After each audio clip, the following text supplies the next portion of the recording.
করেনি বাবু সাইড চৌকি না হলে তো চৌকি না ভাগ করা যাবে না।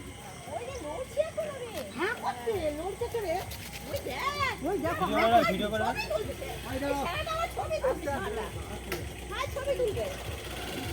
বাবু সামনে থেকে সরে আয় বাবা।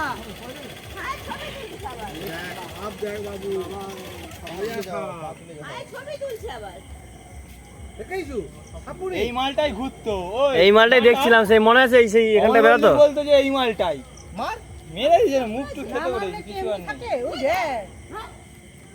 কোথায় যাবে আর চৌকিটা সিদ্ধারা হয়, চৌকি গাঁথা আছে। কি খেলা করিস? হ্যাঁ আমার ঘরের সামনে ওইখানটা ওই তো মেঘনি গাছে গেছে।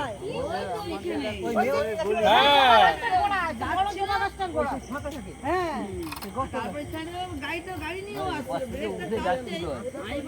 একই সময় দুটা তিনটা গাড়ি লাইট পড়ছে বলে আরো বোঝা গেছে। এমন ভাবে ব্রেক করেছে, আমি কি হলো 7 দিকে তাকিয়ে দেখি না